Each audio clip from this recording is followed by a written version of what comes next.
A very good morning to you. Welcome along to Wednesday morning's OTBAM. Let's have him was the exact words from my producer in my ear about Owen, who was off on Monday after Kerry. He took the day off to celebrate Kerry's victory, right? And then on Tuesday, apparently he entirely avoided the fact that his beloved Kerry got... That's also not true. Got annihilated at the weekend.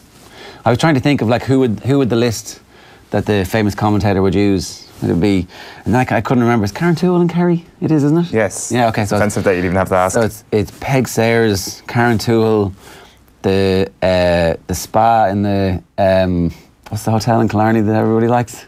The Europe Spa, the Puck Fair Goat in Killorglin. The rowing club in Killorglin. Your boys took one hell of a beating. Yeah, the Puck Goat really has his tail between his legs, and I'm not even sure if goats have tails. The Listowel races.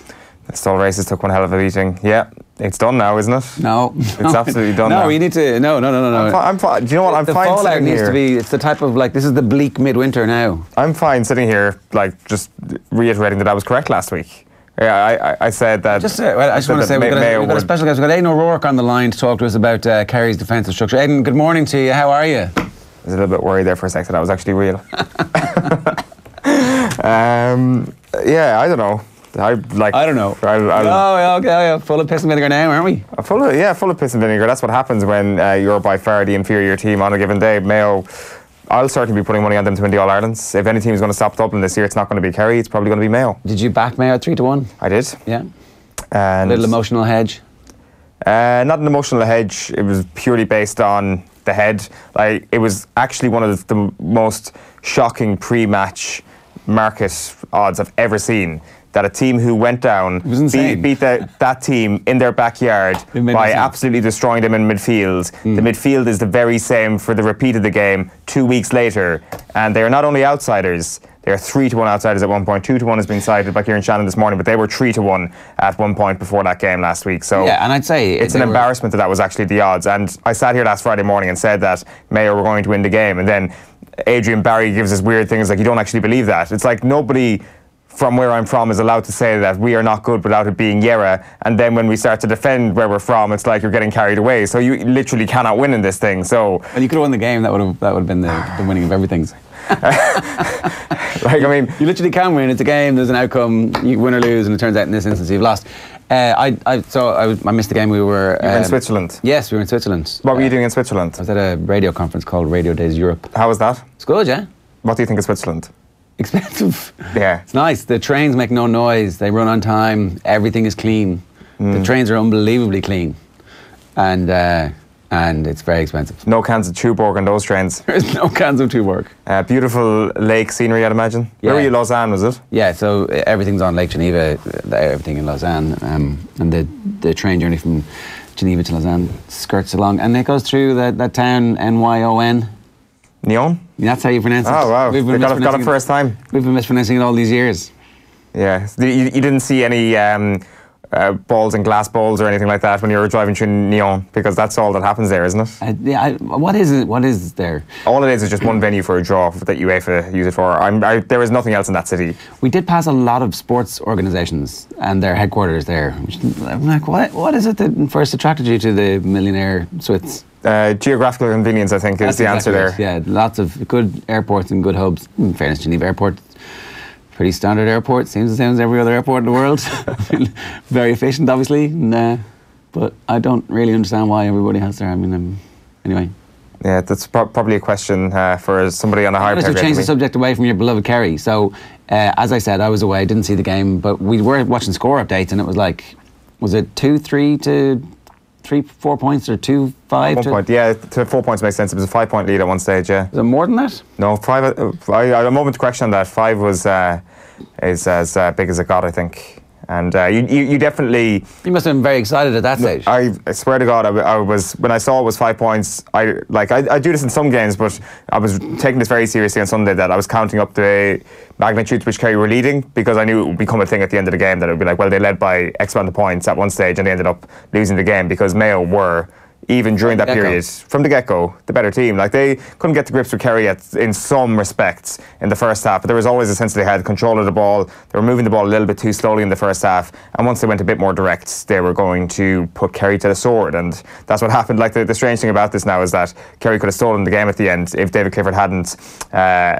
fisted the ball straight at Robbie Henley, or at a height for him to save it. Had he put that ball into the ground or caught it and smashed it to the net, could have been a different outcome, a completely undeserving outcome, but a different one all the same. Now Kerry have gone 5 games in Croke Park without winning. David Clifford hasn't won in Croke Park as a Kerry senior. I know it's only his second season, but they played there, like, they beat Galway there comfortably in 2017. Since then, they got outclassed by Mayo twice in a row in 2017 in the All-Ireland Championship, got outclassed by Dublin in the 2018 League last year, got outclassed by Mayo, or got outclassed by Galway in the Super 8s there last year, and then outclassed by Mayo at the weekend. So I make it 5 consecutive games where Kerry have been completely torn apart in Croke Park. 5 consecutive games. This is going to become an issue.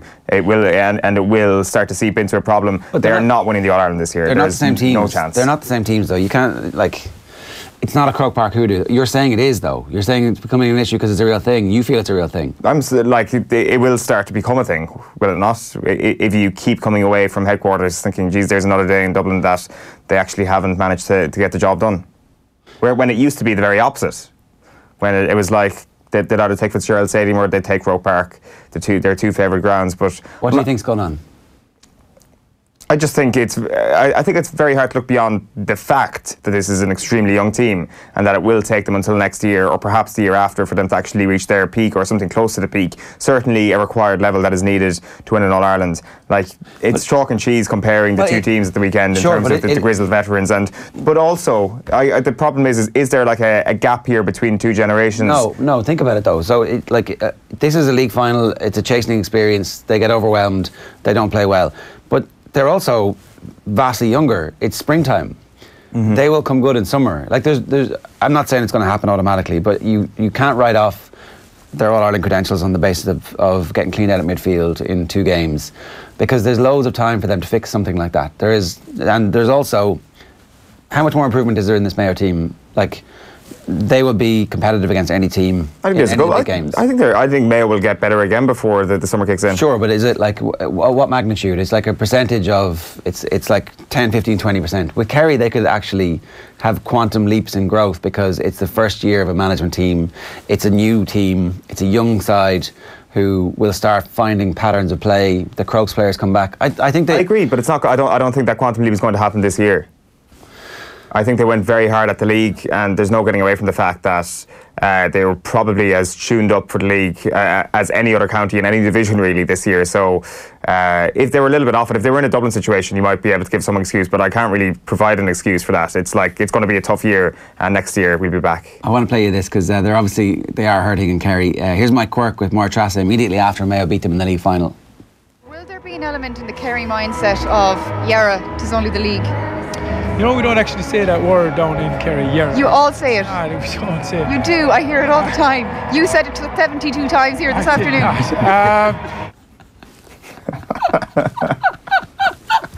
I wonder, did he? Is that like people just do things subconsciously, unconsciously in some cases. In yours, yeah, you don't Yara obviously. Yara exist. Well, it certainly doesn't exist after a defeat like that. It only exists in victory. It's only the league was probably the line that was ready to be trotted out after a win that was expected in some quarters, not in this one. So I don't know. Hopefully, surely there is there are scenes when the Kerry Mafia are in coppers where it's like that scene in The Wire where they just use the F word at a crime scene. Oh, yeah. Remember that one? Yeah, brilliant. You're walking around coppers going Yara. But sure, that's my point. There hasn't been a Yara crime scene in Coppers since the 2017 All-Ireland quarter-final. What happened then? Kerry won. That was the last time they won in Croke Park. All right, here's what's coming up on the show today. We've got the sports pages coming for you right now. It's 7:56. Fergus O'Dowd is going to join us to talk to us about the Public Accounts Committee, about the Dáil Committee, who will be having Sport Ireland appear before them today, and who next week will be having the FAI appear before them. Kevin O'Donovan, the brains behind the reforms in the Cork Championship, He's going to join us at around about 25 minutes past 8. There was a vote last night. We'll get you the details of that in a couple of minutes' time. Sports news coming at 8:35. A little bit later on, we've got a clip from our... this is going to be like the weirdest half hour of OTBAM that we've ever had. So we have a clip from our brand new Game of Thrones video podcast, which is available for download wherever you get your podcast right now, starring Andy Lee and a couple of other heads who you might recognise from OTBAM. Then we're talking with Uri Geller, who has made contact with the RFU. He's issued a come and get me plea to Eddie Jones to talk about how he can convince the England players not to bottle it in the big occasions. We're going to, we might talk to him about some of the curses in sport, and then we're going to talk about Man United, because obviously they were beaten last night. So Daniel Harris, all of you who are like, oh, I got Daniel Harris on, Man United got beaten. Well, lo and behold, your prayers have been answered, and we're going to do that this morning at 9:15. You can use the hashtag OTBAM. Time for the sports pages. All right, we're going to start taking you through the sports pages this morning at 7:57 a.m. You're watching OTBAM. Feeling small, this is... so unfortunate, it's an own goal. But it's funny how Smalling gets the blame when there was a red card. Chris own goal and ref's 100th red sinks Ole. I mean, Mike Dean, you the man. Going nowhere, Delaney planning ahead despite calls to resign. This is in the aftermath of a podcast that John Delaney has done with Tip FM. Best plans, future talks this week. That's Rory Best.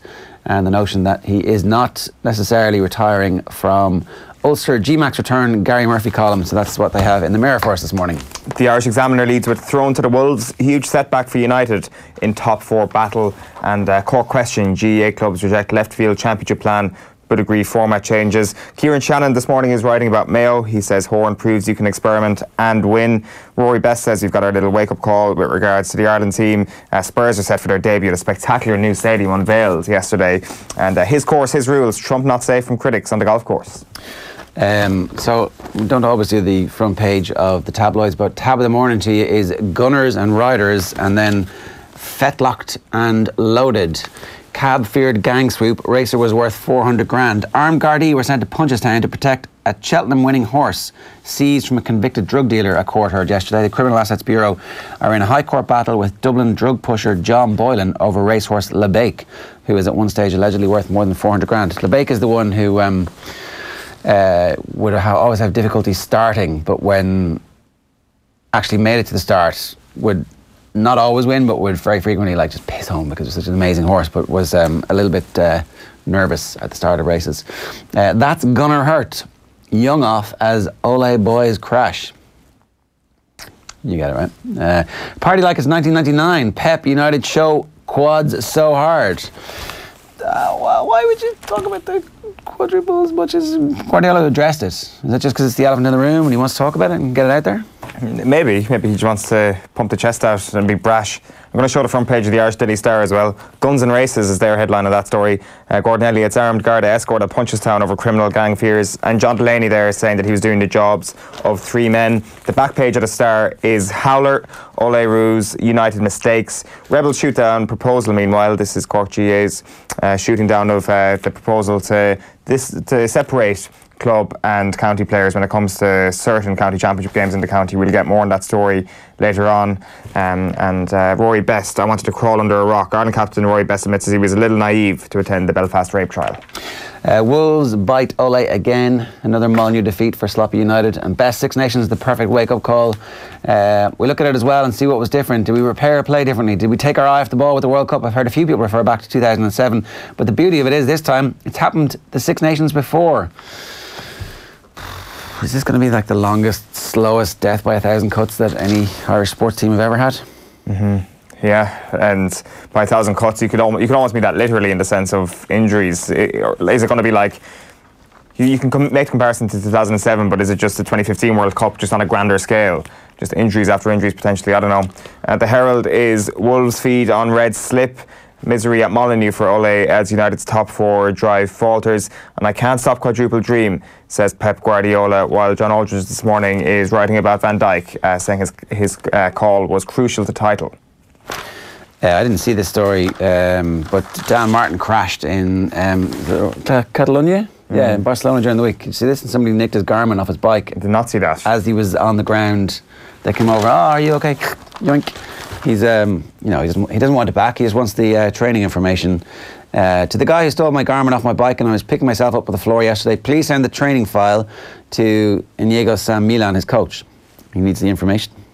That's mad. His power motor, which was on the broken bike, was also nicked. Wow, people are good thieves. I mean, that's like top quality thievery. Jesus. Okay, so here you go. Best thought about giving up captaincy. Rory Best thought about giving up the captaincy in the aftermath of the Belfast rape trial. Actually, in the aftermath of appearing at it, as opposed to after it happened. And I couldn't do 3 jobs, says Delaney. So John Delaney's broken his silence. He spoke with the Tip FM podcast and says that he was too busy to do all the 3 various functions: the international function, running the day-to-day operations, and then also basically performing the functions of the president of the FAI by attending the various functions up and down the country. The Racing Post this morning leads with punter's right to plunge on Joe for entry, says confident Curtis. And Olympian Phelps is named new BHA chair, that's Anne-Marie Phelps. And the back page of the Racing Post this morning is answering the call. City can respond to Liverpool win with convincing victory. They're up against Cardiff tonight at 7:45. On goal since United. Best, I thought about quitting as Irish captain over trial outcry, and FAI had Dundalk's 2.2 million prize money for 11 months. This is an exclusive from Dan McDonald, I think. It's definitely from Dan, I think it's an exclusive. The Irish Independent has learned the League of Ireland champions received their last payment from the FAI in the last week of November 2017. The same year, the association's financial position has come under scrutiny in light of the €100,000 bridging loan provided to the FAI by John Delaney in April of that year.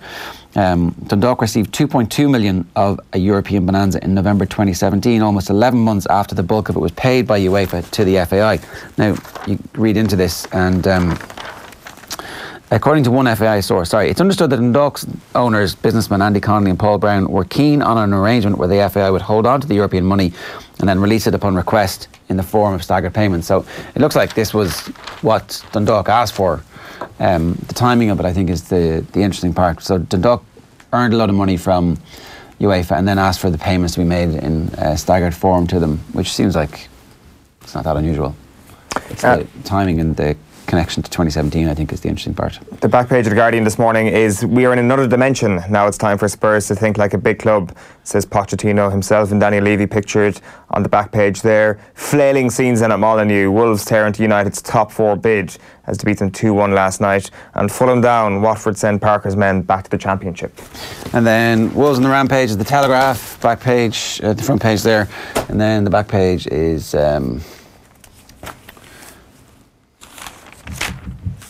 it's about... I should have read that first. It's not that interesting. Where are we going here? Let's talk about Jose Mourinho. He had no choice with Pog, says a headline here in the Irish Daily Star. It's carried across most of the newspapers this morning. Jose Mourinho speaking at a coaching seminar in Portugal recently. Thankfully, he was like you've been swanning the continent at conferences. Jose Mourinho's been doing the same thing over the last couple of days. So you and Jose in the same boat here, Ger. So in a thinly veiled swipe at a player he labelled His Excellency, the Portuguese suggested he would have been sent on vacation had he come down hard on the France midfielder. So after a game in Burnley, he said, Pogba left Turf Moor in his Rolls Royce instead of travelling back to Manchester on the team bus. I thought from the outside looking in that Jose Mourinho did come down hard on Paul Pogba in whatever guise it may have been. Now I know handing him the captaincy and all that kind of goes against that notion, but it seemed that there was some sort of division in the dressing room that was caused by the fact that Jose maybe didn't get on too well with Paul Pogba, and Pogba had a bit of power to wield in the dressing room. So it is interesting. Like he says, after all, the car was new and His Excellency would like to leave the stadium in his Rolls Royce. Now, how do we deal with this? You tell him never go in the Rolls. You can go when I'm happy, or you solve this thing in another way to get me on vacation. So He means to get fired. Yeah, and by His Excellency. He does actually mention Pogba by name, it seems, but I think you can put 2 and 2 together here. And indeed, all the headlines are actually just mentioning Pogba. Is it like, from what we've seen over the last few weeks, I certainly would have been on Paul Pogba's side in all of this, not knowing much information about it, only little leaks here and there during the Jose Mourinho reign. But over the last couple of weeks, after the little public unnecessary flirtation with Real Madrid, I feel, and now this, like there are sort of unnecessary elements of this Paul Pogba story, where, like, why can't you just leave on the team bus with the rest of your teammates? Why are you driving your car? Why doesn't anybody else get that? Like, why are you No, it has to be the same for everybody. Exactly. Why are you speaking about joining Real Madrid? Granted, you're not under Manchester United media rules or whatever at the time. I don't know. My opinion on Paul Pogba is shifting here towards the idea that perhaps he isn't the greatest influence on a dressing room. So, the thing to do now is cash in the summer, right? You've got a new regime, who's the old regime at Real Madrid back, who obviously have very strong French connections, and there's an opportunity to get your money back and reinvest that in somebody else. Who is that person? What is the reinvestment, and can they get that person? Because what we've seen... I'm not a football scout, right? And I don't know the best 17 to 19 to 21-year-olds in the world that are like just coming up to the level where Manchester United should be investing in them, as opposed to trying to sign the next Paul Pogba who's already made it, or the next... any of those players that they've signed in recent seasons who haven't fit in properly. You think Angel Di Maria and that tier of player who are probably either just going to make it or are going to fail. Sign 5 of the best 21 to 23-year-olds in the world and use your scouting department to find out who they are and invest the money that way. That's fine in a mid-term sense, but in the short term, what we've seen, like just even looking back on the evidence that we have in front of us last night, Manchester United needs serious investment this summer if they want to contend next year. They need serious investment. They may be in a situation going into August where they need to get back into the Champions League. If you add on the fact that they've lost Paul Pogba, one of their most talented players, if not their most talented player this summer, then they're in a situation where they've got a mountain to climb in terms of investment, in terms of recruitment. Yeah, but you're signing good players. I'm saying like good players, 3 of whom will go on to become world class, 2 of whom won't work out, but you're giving yourself the shot at succeeding. Yeah, it's I guess it's kind of like Manchester City signing Leroy Sané. That's the sort of level you're talking about. Somebody who is a long-term investment, but with kind of a short-term achievement potential. The only thing is, it probably will, or at that age profile, it probably will take a season or 2 to do so. Like, I mean, they can sign somebody of the Angel Di Maria ilk, and it cannot be a disaster. It can actually work out. You know, they can actually make a Mohamed Salah-esque signing potentially, not at that level, because that may never happen again in the Premier League, where somebody is signed at a level where they're said to be very, very good, and they end up being completely world class and one of the best players in the world. So that's an outrageous situation of success. I'm saying that they can spend big and it can work. The thing is, if you're looking at pure talent, you've got to keep Paul Pogba. But from what we're reading here, is it worth that? No, I don't think you do. So if you like, Salah is a good example where Liverpool took shots, one of them lands, and everything else that happens is considered a success because it's part of that overall strategy. That when you get a player like Salah, you can then happily also spend at the Van Dijk level. So sure, Man United need to spend at Van Dijk level and go, you're the best in the world in your position, we're going to sign you, or we believe you will be, and so therefore that's the price that we're paying. But they should definitely be trying to give themselves more opportunities at success than signing a single player and putting all the eggs in the basket of whoever it is. And no more piano reveals, please, for players who ultimately go on to become not great. Are you saying that that's the reason why, you know, the modern footballer is getting carried away, piano reveals, stupid social media ruining everything, Ger? That's not it. It's I think that I'd like to see you do some stuff before you... Roy Best thought about giving up the captaincy, so an interesting press conference. Roy Best was at Specsavers. He was doing a launch for Specsavers hearing aids, and was interviewed by all the media yesterday. So in the immediate aftermath of last year's dramatic Six Nations win over France in Paris, Best began the post-match press conference with a scripted explanation of his attendance, and he now says that he thought long and hard of stepping down. I think in Paris, ultimately, it's pressure, isn't it? You kind of felt that all this pressure is being heaped on you. That game was probably the least enjoyable win I've had with Ireland. There was just so much pressure on. I was aware of it all and everything surrounding it. There was no escape from it because of the magnitude of everything that surrounded it. The introduction to the press conference was really something where I felt that too many people around me were getting fired at. I wanted to make sure that people were aware of the situation as to why I went. It was important that rather than being grilled about it, that I said, look, this is what happened. I don't want to talk about it anymore because it's being played out in so many other areas. They're the moments when you are there going, I've done a lot, maybe this is the sign to say, just go.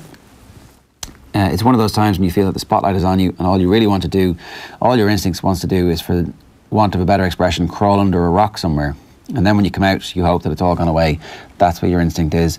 But then you also know, and I hope it's the kind of personality that I have, it was never going to be an option. I felt as long as I had the support from my peers and my coaches, it's a dream of mine to do it, to captain Ireland at the World Cup, and I don't want to give it up. Yeah, it's an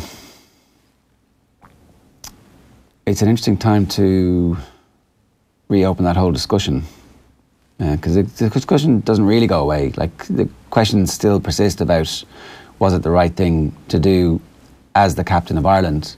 And that same question, you weren't just as a private individual going there, because at that point you're making about it being your lifelong dream to be the coach or to be the captain of Ireland at the World Cup.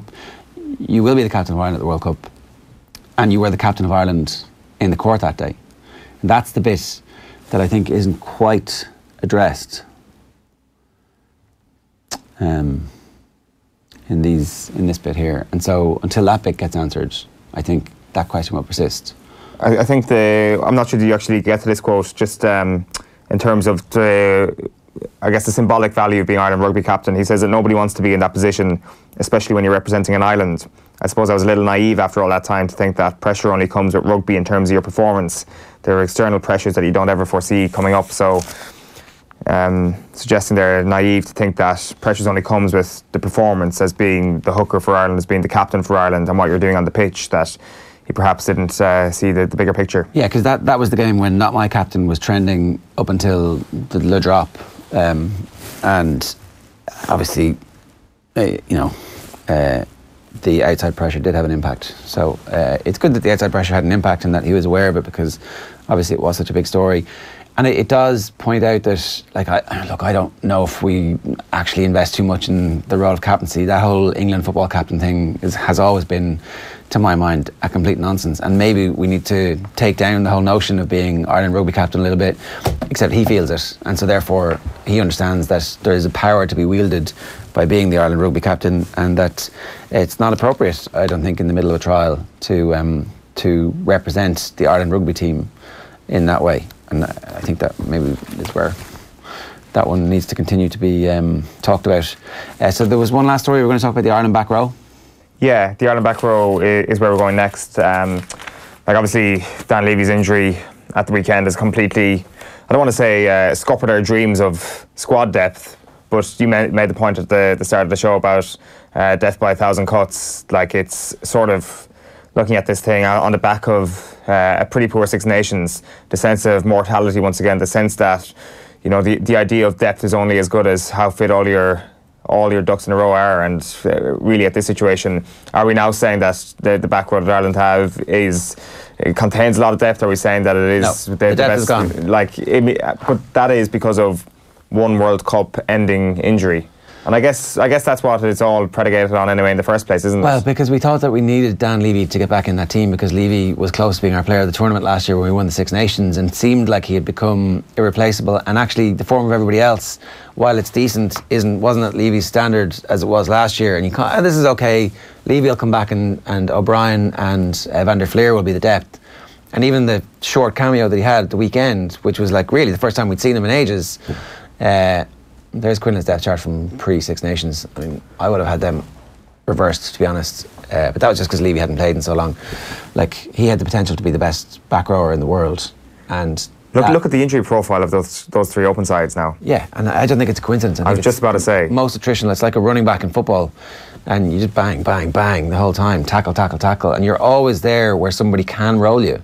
I'd say they've all had fairly similar injuries.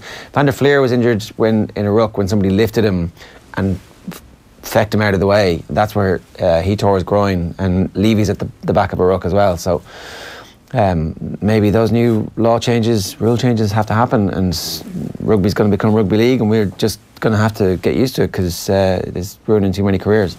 Done? Yeah. All right. 2 quick comments. This is turning into Radio Kerry, says Ronan Hawks. Shane Finnegan, maybe ask Uri Geller to help Owen, to help Kerry. Owen. Maybe you could help me as well, it'd be great. All right, that's it for your sports pages this morning.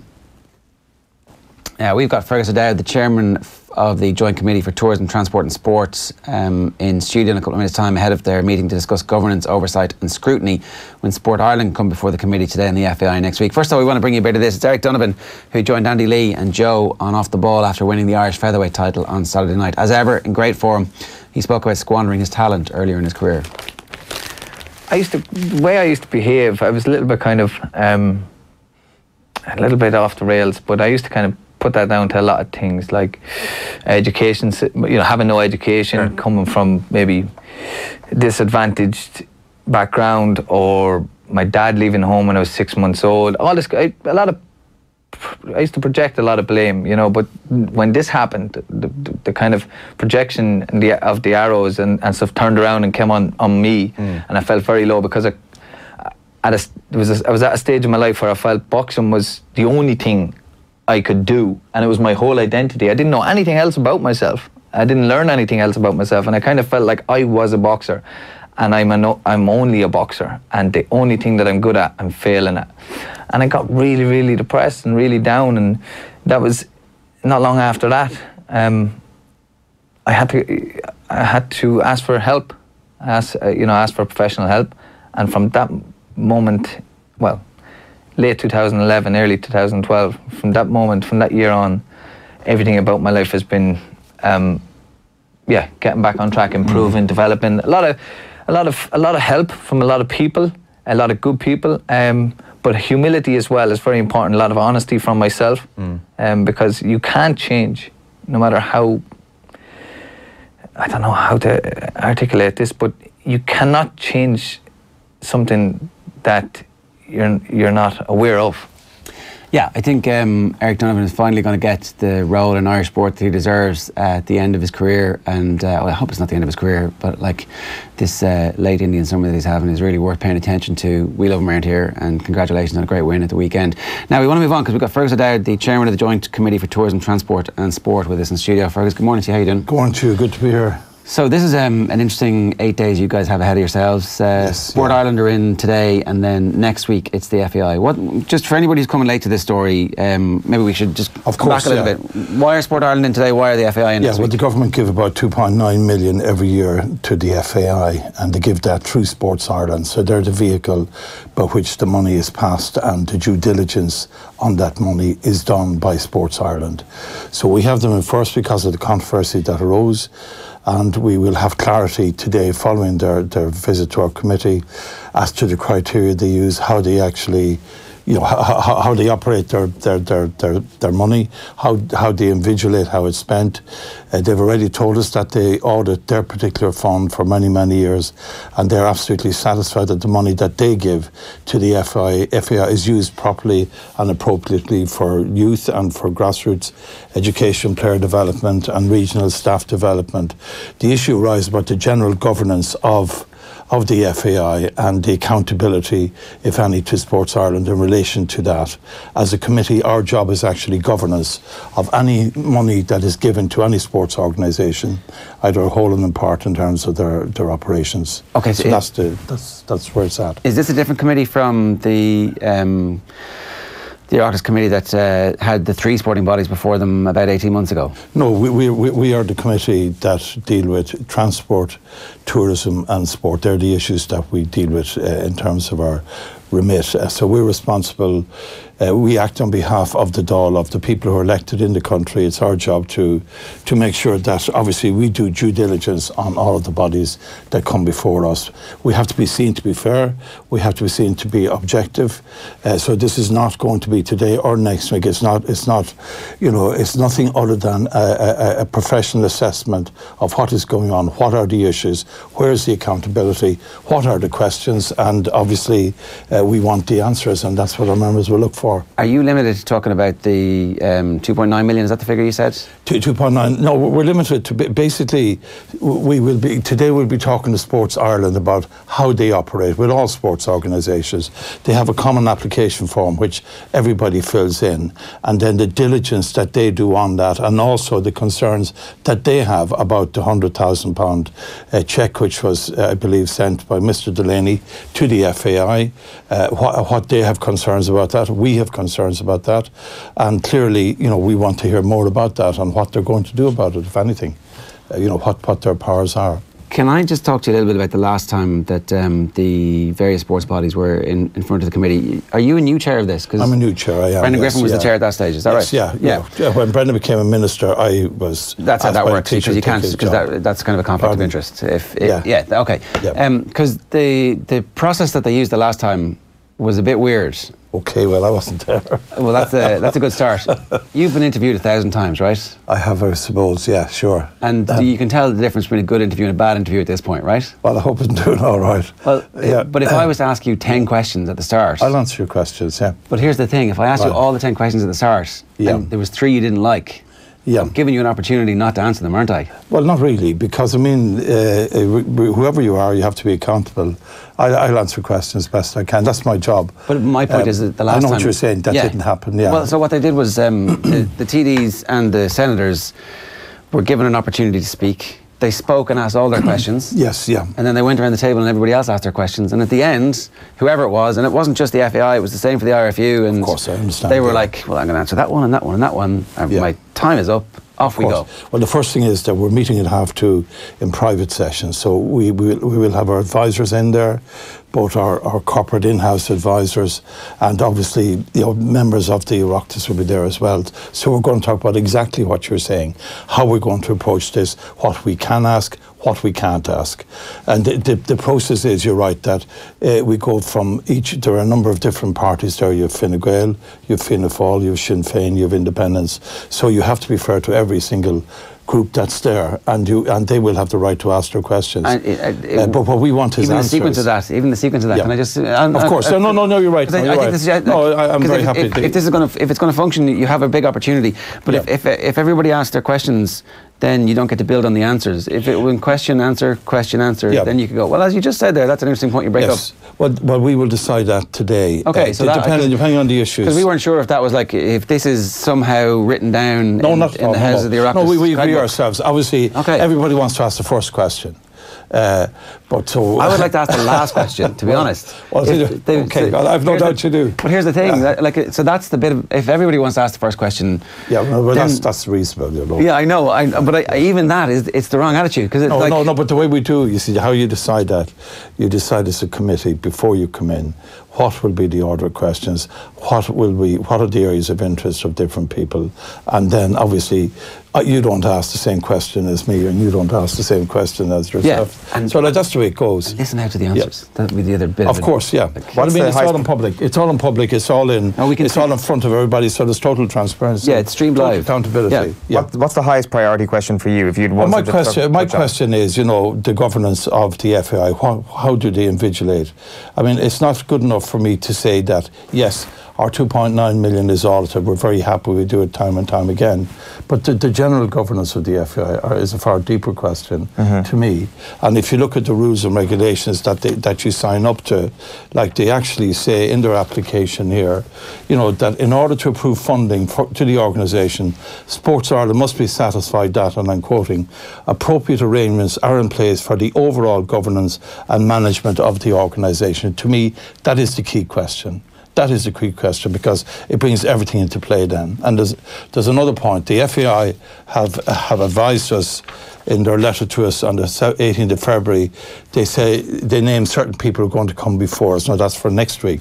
John Delaney, Frank Gavin, Ray Walsh, Karen Champion, and their high performance director. But I'm of the view that they haven't given us any person who's responsible for the governance, right, of the organisation. So hopefully the committee will agree that we'll have Donald Conway in, Eddie Murray, the chairman of the Legal and Corporate Affairs, Mr. Pádraig Traynor, as well as the new interim chief executive, and so on. So we want to set the agenda in terms of accountability. She's mentioned there in the She is the new chief executive, obviously, or acting chief executive. Sorry, but the point is that they didn't offer any members of the board who have oversight of governance. So we want them in, because that is where we can ask the questions. Yeah. Now, obviously, in that referendum a long time ago, we as a country decided that we didn't want to be able to allow the members of the Oireachtas force people to come, which I always thought was a bit of a mistake on our part. But anyway, so they can say no, right?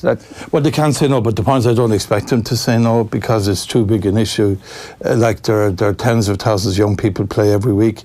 You have look, I'm a grandfather now, but I used to go with my kids everywhere. Now, they were rugby players rather than soccer players, but like there's so many parents, so many young people, it's their dream, it's to play for their parish, for their local team, to play for the school, to play for their county, to play for their country. That's what they want. I was a teacher for many years.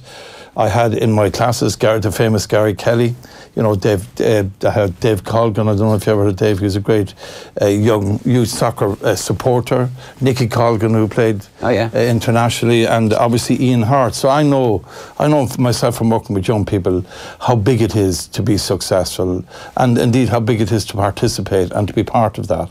So clearly the whole FA, all of it, is what all the people want, is a transparent, accountable, vibrant, dynamic organisation. Sure, they'll have rows, sure, they'll have disagreements, but it's part of it. It's an organic, you know, living thing, and I think people want it to be totally transparent, and that's my belief. So you've explicitly asked the FAI to produce members of. We're going to do board. that. Well, I'm going to post that we do that today. Okay. They have given us these names, and we want to add. I want to add to Okay, so that's new today, is it? It is new today. Yeah, that's just right now. Yeah. Okay. The committee have to agree to it, obviously. So in a way, you're the first to hear it. Right. Well, that makes sense. So I hope it happens. Yeah.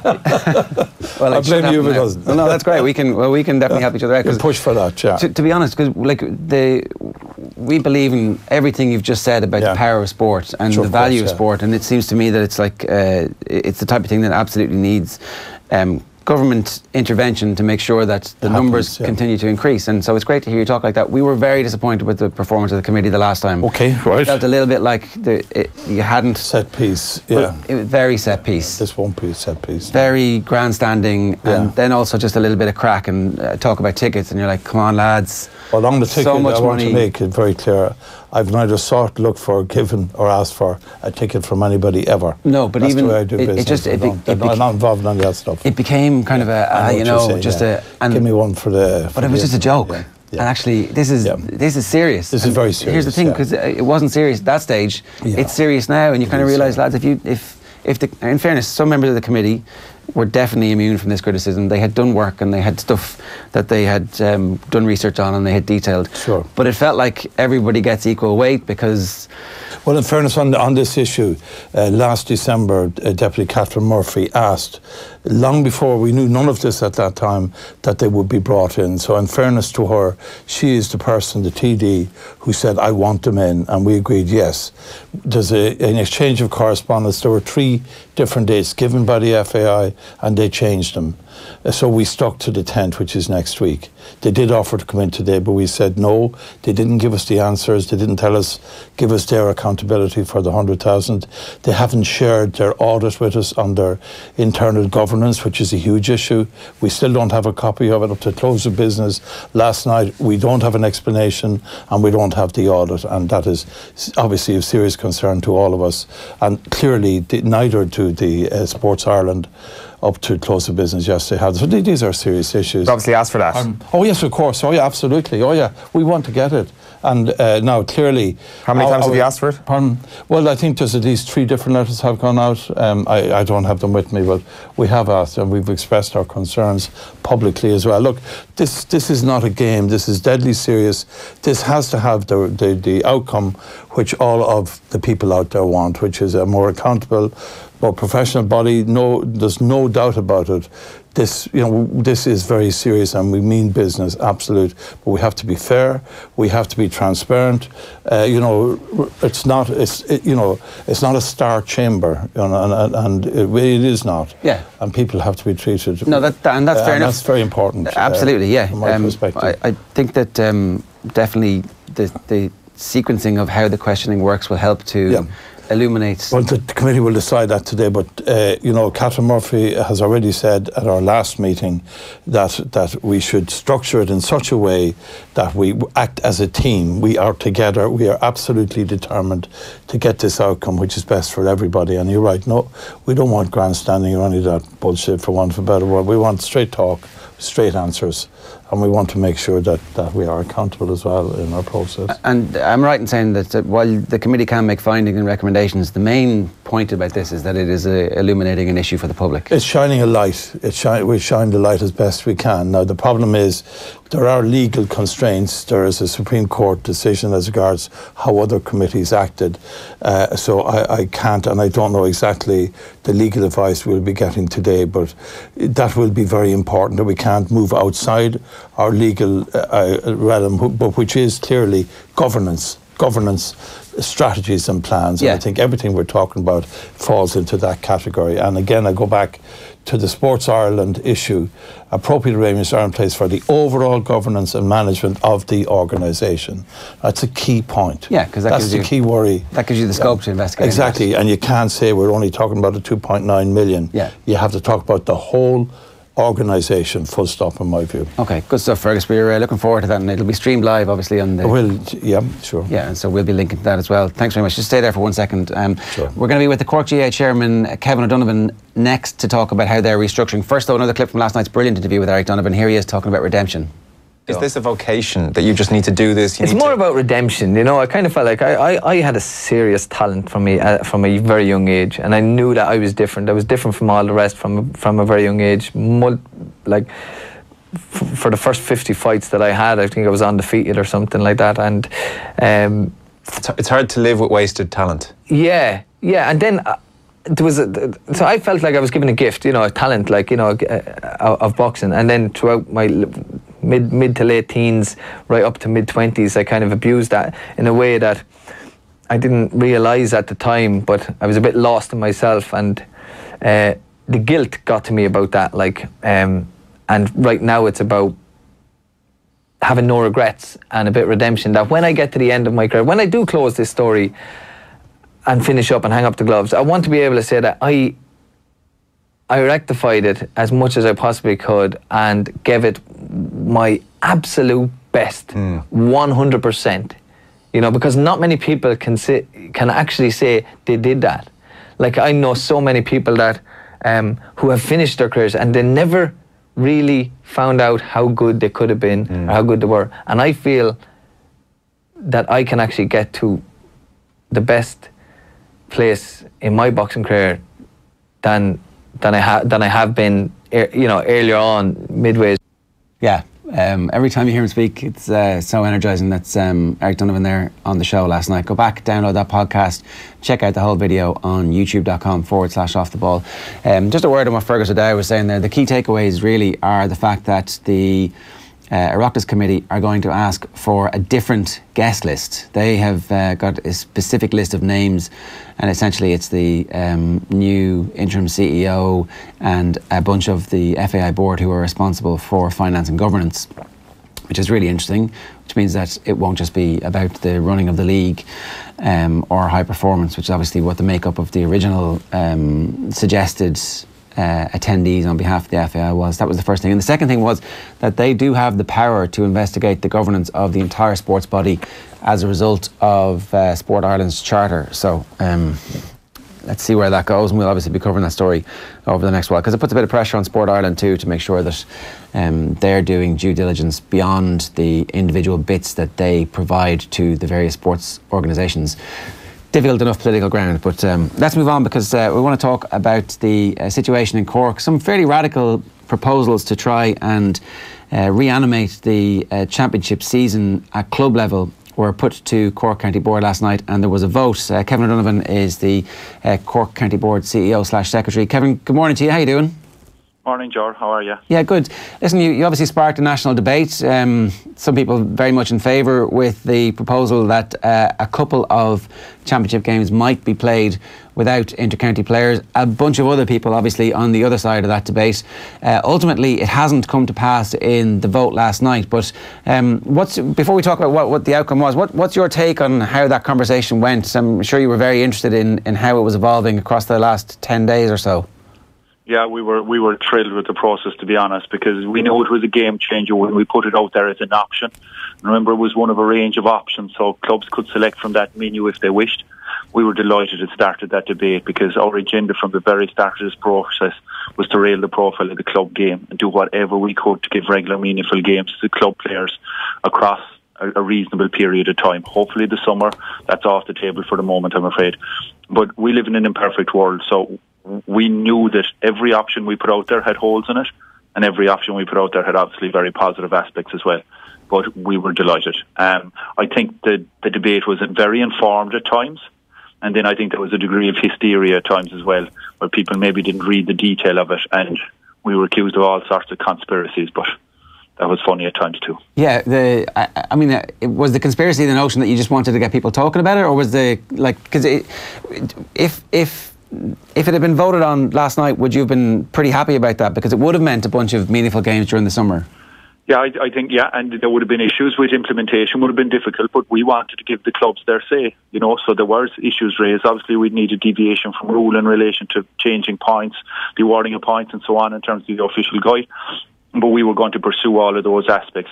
But the debate was almost worth it because we now have a consideration of playing games in the summer period, and all parties agreed on that, even people who were totally opposed to our proposal option C did see merit in summer games. So I think maybe it's back on the agenda now that the club player isn't sidelined for so long, and there was universal support for that in Cork. Definitely not support for playing without county players, but yeah, support for having another look at the summer months. So the option that was successful when it was put to the delegates was games in April and then games in August. It still means that the club player will be without championship matches in May, June and July, and if Cork reach All-Ireland finals, probably for the bulk of August as well. Is that right? Yeah, and the gap is not satisfactory, and clubs have to have 2 pre-seasons, having trained for 1 game in April, take a break and then come back in another pre-season ahead of August. But we put that in the table. We also put another one to just start the championship in August. That was absolutely routed at the ballot box. It got 15%. And then we said, let's throw in a game changer. Let's throw in the summer games, 1 or 2 games out of a group of 6 for half points. So there was a lot of talk about, taking the county player away from his club and, damaging the club game.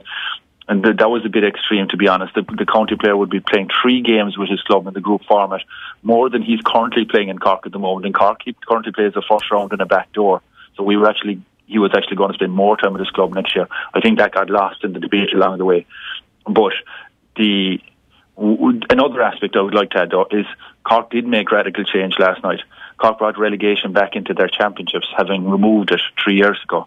We've dramatically reduced the numbers in all our grades from 19, 16 and 26 down to 4 12s and 5 12s for a short period of time. And we changed our group format. Now, group formats in Cork would be a completely radical idea, beyond the pale a few months ago. Yeah. And now it's in place. So while this massive debate raged about C, there was a lot of work done in terms of reforming our championship, so we're absolutely delighted. Yeah, that's great. Was part of your strategy to make sure that there was a big debate about something, and then, okay, well, there's this other menu going on over here, which we can slowly get into people's minds and go, look, this is really good, this is very beneficial for us. Yeah, and maybe I wouldn't paint it as sinister as that, but there was an aspect that when we did the consultation process, which was prolonged, we found consensus on that. People wanted competitiveness returning to the county championship. People wanted regular meaningful games with a calendar. We found consensus there. We did not find consensus, as the vote reflects, on when are we going to play. And that's the real conundrum, because when you're going to play, it then affects your format. Because obviously you can't have a 16 format in a dual county starting in August. So we had to cut our cloth on that and present options and go to the people again. But yeah, listen, a whole lot of areas have come up. County players expressing their desire to play with their clubs. It's been a while since you heard that one, and that one came back loud and clear. So perhaps we'll be considering that one again, about when we can get county players to play for their clubs, because they certainly expressed that wish throughout the debate. Is it possible for the club only month of April to actually work to its full potential, Kevin? Because it seems that across the board there's different structures in each county. Yeah. So it's ultimately not going to work on an overall level, is it? Yeah, I sit in the National Fixtures Analysis Committee, and we found that first of all, you've 32 different programmes in 32 different counties, and everyone argues for standardisation. When you look at the detail, it's almost impossible. They all need to, create their own system. But then when you hammer that back into a universal county system, it's not difficult, or it's not easy to match them up. I suppose April presents a difficulty for us, and the Cork Colours are playing in the 12th of May, which makes the last week of April very difficult for us, because we want to give reasonable time before the Munster Hurling Championship, given that they're playing on 2 consecutive weekends, at home to Tipperary and away to Limerick. So that takes the last weekend of April away from us. We also have 2 codes, so if we're going to play around in April, we need 2 weekends, one for hurling, one for football. But given our number of games, we've 73 first-round games just in that month of April, just at the top grades. We actually need 2 weekends for hurling and 2 weekends for football. So then April gets seriously tight. And then the Cork footballers, Cork hurlers playing up until late March, we're pretty well hemmed in, which is why there was considerable support, despite what anyone says, for option C. It got almost 25% of the vote. It got over 50% of clubs put down either first choice or second choice for option C.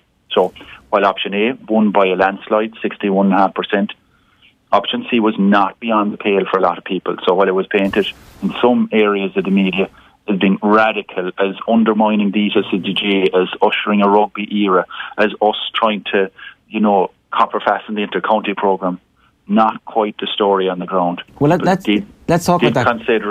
Did consider it an option. They didn't vote for it, but it was considered. Yeah, but 25% for first time out, we know generally how these things work. It's like an idea is completely ridiculous, beyond the pale, as you would say. People think about it for a while, and then 3 years later, that 25% becomes something that goes, we need to do this. So, the conversation has begun, and that in and of itself is something that you guys, I think, should be applauded for. I wasn't one of those people who were thinking that this is ridiculous, but I have read all that stuff, and I have read people saying that this is the ring fencing of the elite, and that divorce of the county player from the club. Talk to us a little bit about what you actually thought when you read that, and why that for you was never the case. First of all, until I started this job 3 months ago, I have never stood in an inter-county dressing room in my life. I'm from a junior club in West Cork. Okay, so when I'm painted as someone who's trying to protect the inter-county game, it just amuses me, to be honest. Another aspect was there was Croke Park conspiracies abounding, that Croke Park were trying to get this in Cork to get it to spread like a virus countrywide.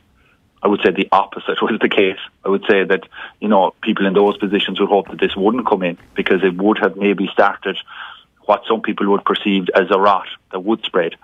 But our agenda was to give club players a programme of games across the summer. We considered different options, different ways of doing that. We put it to the club. So I was actually neutral in all proposals, and I'd be happy to implement them all. I think they're all a massive improvement on what we're doing at the moment. But people deserved an option. It's as simple as that. And we're not planning on vote building either. It would be very disingenuous now to take a vote where 61.5% voted for option A, and to say that, we're just preempting another vote where we'll get it through the next time, like a reholding of a East referendum. Absolutely not true. The clubs have spoken loud and clear. They want their county players for a championship. Anything I implement will be along those lines. But my only point is to paint us as being, beyond the pale, as kowtowing to inter-county management. I can guarantee you the opposite would be the case. Yeah, that argument didn't seem to make that much sense to me, when actually what you're doing is you're making all of the club players play at the height of summer, which is everybody's stated ambition ultimately is to try and boost the club game. And so if there's a couple of games where some of your inter-county players are missing, but there's still 4 opportunities or 3 opportunities for them to make up points at twice the rate for the games that they're missing, and everybody's going to be missing their inter-county players at the same time, definitely worth trialling, right? Yeah, but maybe Cork isn't the place to trial ones like that when we're already undergoing radical change. Possibly, I don't know. But the other aspect of that is that there was generous qualification as well. 4 out of the 6 teams qualified. Now, out of a group stage really with 6, you should only have 3 coming out. But the 4th team allowed that wriggle room for a club that missed their county players. But I think, again, here I am defending C again when I'm just trying to put across the aspects of all proposals. But I think it's important to realise the emotional attachment of a club to a county player that they reared since he was 6 years of age, that they saw grow, that they saw him playing in Croke Park, getting an All-Star. To cut that connection then for any kind of championship game just seemed to be a line that the clubs in Cork didn't want to cross. All we were doing was putting it out there for discussion. Who knows what the future will hold. And maybe it also gives a mandate to look at inter-county formats. Maybe now we're briefed by our clubs to say they do want summer games, because even the people who are totally opposed to our proposal, C, did express a desire for summer championship action with their county players. Or maybe that's a utopia that we'll never get back. Who knows? But let's keep the discussion going, and let's put the club player who is 99% in Cork. Remember that 60, 2 match day panels at 26 was the number of players you were taking out. That's 52 players. we have over 400 teams, adult teams in Cork. That's over 6,000 players. You're less than 1%. You know, so let's consider the 99% for a while. I suppose we're delighted that we put them at the top of the agenda. Kevin, Pat Gilroy had an idea a couple of years ago that came out when he was running for the Director General's role at the GAA, where the club players would essentially license the county players to the county. Do you ever see a scenario where, you talk about the matchday panel, where anybody who isn't on that matchday panel could have played those championship games, and that actually maybe perhaps even in the middle of the inter-county season you could have a championship match on a down week for the senior inter-county team? Yeah, absolutely, and we'd love that in Cork, and when I support all those values. The issue we have with the down weeks is having to play 2 codes, and as I said, the volume of games. We almost need 4 weekends to play around the championship in Cork, which, sounds a bit extreme, but it generally ends up that way. We've hurlers and footballers playing with different clubs as well. So I would love that. I was fascinated by those proposals. I just think we need to look at things from a new perspective at times. It's very difficult. We're all constrained. So I think all parties, though there was some fairly angry debate at times, all parties kind of know where we want to go, where we want the games to. We want the best of both worlds.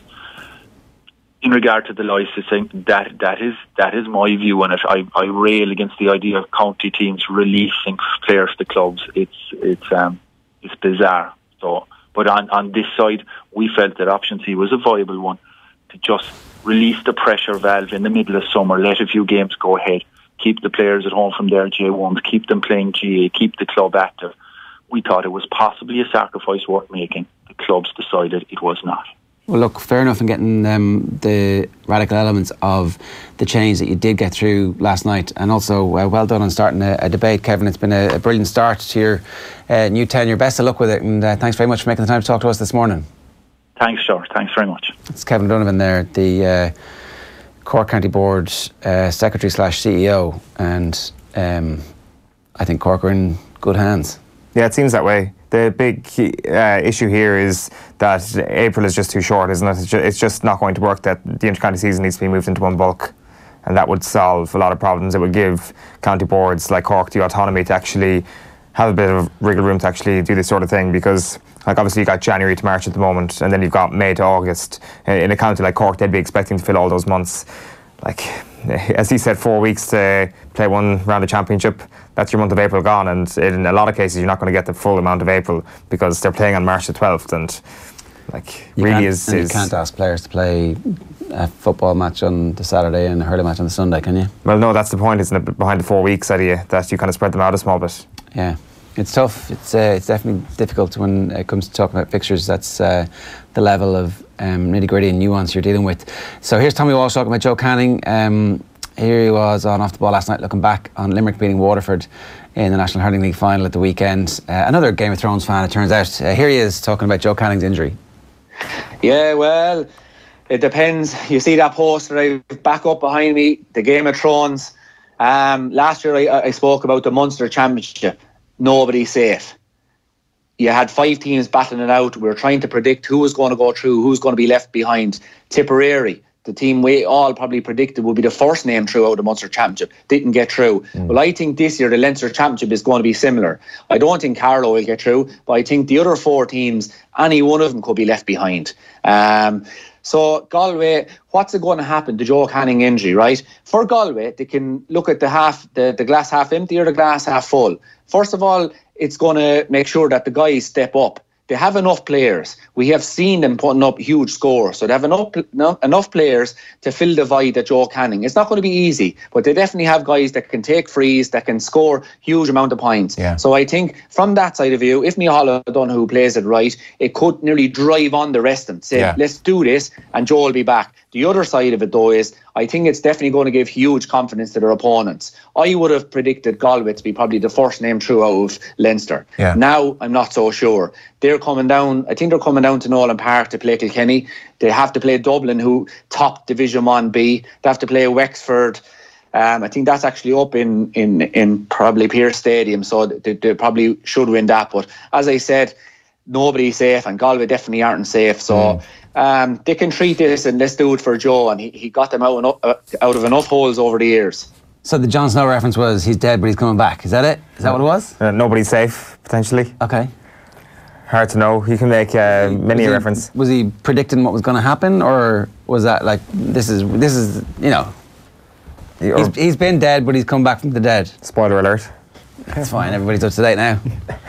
Right, Tom. I'm not. I feel like I can't say this, but I'm not a big Game of Thrones. You absolutely cannot say that. Yeah, how dare you? Did you try it? No, you never tried it at all. Never even tried it. No. Ah, well, so then you can't say you're not a fan because you don't know. I don't know. This is true. That's like I don't like this type of food. Have you ever tried it? No. Okay. Well, I've never seen a single episode. Well, then I've never seen a single episode. Well, that's different. Not a single minute. So yeah. So I feel very much out of the loop on this. We haven't heard anything from John Delaney so far in the midst of the ongoing saga. However, he has broken his silence and spoken with Tip FM. Yeah, he spoke with Tip FM and he claims his workload was the reason behind his change in role of the FAI, the former chief executive of the association, now, of course, executive vice president. It followed the revelation that he gave the FAI a €100,000 loan to address a cash flow problem, but Delaney says his work with the FAI and UEFA, among other projects, was too much for one person. And it really was impossible to do the three jobs I just laid out to you for one person, and that's why the association commissioned an independent report just to split the duties. So I'm looking forward to it, and there's also the under 17 Euros, which is coming to Dublin in May. Yeah, the three jobs. He listed about 17 jobs in that piece, about 2.5 minute just monologue of him reminding us of all the work he's done, but that was John Delaney. In football, on the pitch last night, Manchester United boss Ole Gunnar Solskjaer remains confident his team can finish in the top 4 of the Premier League despite that 2-1 defeat at Wolves last night. They're 5th in the table behind Spurs and goal difference, but they have played a game more, and Solskjaer admits they haven't left themselves much room for error in the remaining fixtures, but thinks they can get the necessary 15 points. We've still got 6 games to get them 15 points, so we just got to look forward and make sure we dust ourselves down, because disappointing result, very good performance. United ended the game with 10 men after Ashley Young was shown a 100th red card of referee Mike Dean's career, so you imagine he'll be putting that up on the wall, won't he? Also last night, Fulham, despite spending £100 million over the summer, picked up just 17 points from their 33 matches, and their 8th loss in a row was last night to Watford. They were beaten 4-1, so they're going to join Huddersfield in the Championship next season. Tonight, Manchester City again have the chance to seize top spot. They welcome Cardiff to the Etihad. Sergio Aguero will miss out there due to a hamstring injury. And 7 months behind schedule, and a course of £1 billion, Tottenham finally move into their shiny new, as yet unnamed stadium, and Crystal Palace have the honour of being Spurs' first opponents on their new turf. Chelsea, of course, another side with top 4 ambitions tonight. They welcome Brighton to Stamford Bridge. Last night, Bristol City made their way into the Championship playoff places. They climbed to 5th with a 1-0 win with fellow promotion contenders Middlesbrough. Swansea eased to a 3-0 victory over Brentford in last night's other game in the Championship. And the EA Sports Cup last night, holders Derry City are safely through to the next round. They got the better of Longford 3-0, while it required an injury time 30-yard strike from Timmy Malloy for UCD to get the better of Shells. That quarter-final draw, by the way, for the EA Sports Cup will be made on Monday evening. And in the Club Football Team of the Year, Currafin dominate. They've got 7 players in the Team of the Year. There's 3 from Guidor, 3 from Dr. Crokes, 2 from Mullinjachta. That team in full, it's Bernard Power in goal. The full back line is Liam Silk, Patrick Fox and Oran McFadden Ferry. The half back line, Kieran Malloy, Gavin White and Donald McElligott. The midfield is Dahi Burke and Odron McNeilish. Half forward line, Gary Slice, Kieran O'Leary, Jason Leonard, and the full forward line, Tony Brosnan, Kevin Cassidy and Martin Farr. Kevin Cassidy's in the full forward line. Right. They should have just given it to the full Currafin team. Yeah. Well, the Club Footballer of the Year nominees, there are no Dr. Crokes represented. Would that be controversial to you? Not really, no. No. There's Club Footballer of the Year's nominees: Kevin Cassidy, Kevin Cassidy, Kieran Malloy, and Gary Slice are the Club Footballer of the Year's nominees. Is that okay? Yeah, but yes, it's more than okay. Thank you very much for asking for my permission to make sure it's okay. Kieran Malloy to win that, surely, after. Gary Slice is a pretty good contender as well, isn't he? Cassidy very much a dark horse in that situation. Do you get extra points for your Twitter game? You probably do, don't you? I think that's how it works, isn't it? Well, if it's who votes, that's the issue. If it's a Twitter poll, then Kevin Cassidy wins. But I presume it's a council. I wonder is Dave McIntyre on this? No, I presume not. I presume it's not the All Stars committee. I don't know. I presume it's just a select committee. Yeah, Kieran Malloy to win. Kieran Malloy to win. Big prediction. Ron Wood, by the way, not only will he not touring with the Rolling Stones, his horse will not be running in Saturday's Aintree Grand National. Sandy Mount Duke, owned and bred by the Rolling Stones rocker and trained by Jessica Harrington, has had a minor setback, so he won't make the cut. But that means that big gamble on the race, Joe Farrell, who's trained by Rebecca Curtis, cut from 33s into 14s, will probably sneak in at bottom weight for that one. Tiger Roll, of course, favourite for the race, looking to become the first horse since Red Rum to go back to back. 33s to 14s, has it got a chance? It does, yeah. He's I think Scottish national winner last year, which is a good profile. One for Arthur did something similar. All right, good stuff, Tom. Thanks for that. So something a little different for you right now here on Off the Ball. Off the Wall, our Game of Thrones podcast with Andy Lee is brought to you by Discover Northern Ireland, and as a new weekly show here from Off the Ball, we're going to release an episode every Tuesday in the build-up to and during the 8th and final season of Game of Thrones. Our first episode dropped today. You can check it out by searching Off the Wall in your podcasts or even over on our YouTube channel. Have a look. Thanks. We've lacked a few big deaths in the last season. I don't know if they've been as surprising, as shocking. There's kind of like a lot of the big characters kind of have plot armor now where they're kind of protected by their place in the show, you know, their importance to the story. And also the show surpassing the books. They don't really know where these characters finish up in the books. And so there's been a big stall really since season 5, I'd say. There's been a big stall in the development. So like 6 and 7, there hasn't been it's kind of been stalling, like things have been playing out. I know like Daenerys arrived in Westeros and different things happened. Jon came back to life, but they've kind of been at the standstill in their development, but it's going to come to a head now. Yeah. Your point is interesting about the fact that there was no big deaths in the last season, which is true. Well, we had like, the biggest one was Littlefinger. Yeah. But it was kind of like, that is. It just went there. And Stannis, the season before, Stannis Baratheon, like both of those are still alive and well in the books, and still huge players, you know. But I do wonder if like the audience, like as you said there, is that it? That you say we become conditioned to thinking, well, you know, it's all fine for Jon and Daenerys to be together after what we've seen earlier on. We've also been conditioned that way to think about murder and death in the thing, where it's like, give us more. We want to be heartbroken. But like, did anybody even like bat an eyelid when Ramsay killed his mother-in-law, who was pregnant with the baby? Yeah, nobody did. We've become monsters. We're used to seeing it, like. You're just expecting it. We've become horrible people watching Game of Thrones. The more we've got sucked into this world, I know. We've become horrible people. Like, we've gone on graphs, just like characters have got. Like, Jamie may become a nice guy. Me watching Game of Thrones, I've become a monster. I think you're always a monster, Owen. We can all agree to that. That's a lovely thing to say. Very good morning to you as well. Yeah, that was good, yeah. The theory that now that it's free of the books, it's got much better. It's like certainly nowhere near as viciously misogynistic as it was when it was strictly adhering to the George R. R. Martin. Like, I mean, come on, that guy has some issues. Yeah, he certainly does. Showrunners have a few issues as well. What have you got there? Sorry, yeah. Well, you must be wondering what I've got here. It's a tactics board, but it's a tactics board of Westeros. Here. So this is going to be episode 2 of Off the Wall. We're going to move all these little heads around. I'm not sure if we can zoom in on people. There's so yeah, these are all the major characters. We're going to be updating it every week. Probably throw them in the sea if they die, and I don't know what else. But that's coming on episode 2 of Off the Wall, which is dropping next Tuesday. There was a nice little zoom there. Sorry, you can actually get it a bit better there. Yeah. There you go. You can just see. You can see faces. Who's that? You got Bronze Head there. Well, I need to actually kind of brush up on where everybody is geographically. I think up here we've got generally the right idea. Up in the north, but we'll figure that out. Andy will figure it out for us. Shouldn't the Ice King be like just big because he's going to win? The Night King. Yeah. Potentially, maybe we need to get new counters. Do we have budget for that? He just kills everybody, right? That's what happens. Is that your theory? My theory is that like the Mother of Dragons has to win in the end, right? She's the only one who has some redeemable features left. I mean, except for being like an incestual auntie. It's redeemable in the world of Game of Thrones, I guess. That's the lowest one on the totem pole. Sorry, spoiler alert, by the way. Yeah, sorry about that. There is conjecture. There's kind of like spoilers of things that have yet to happen as well. I feel Ali's got very good sources. I feel a little bit like it doesn't matter, the spoilers and stuff. That it's not now about the, oh my God, I can't believe that.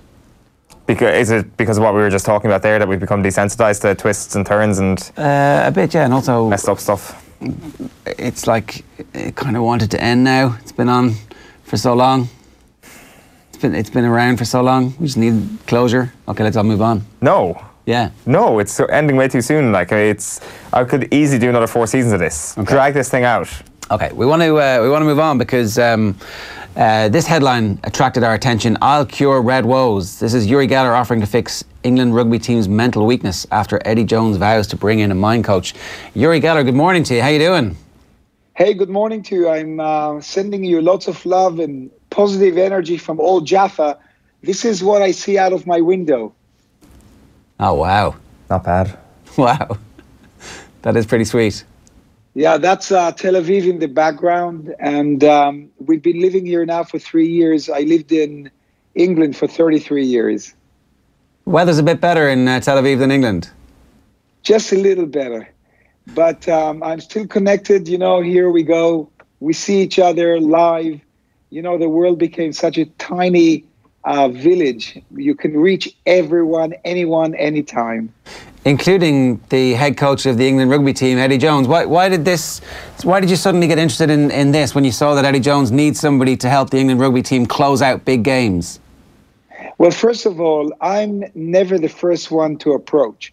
I was approached by The Sun, the newspaper, and I told them, look, I've helped football teams in the past, Formula One drivers, tennis players, I mean, you name it.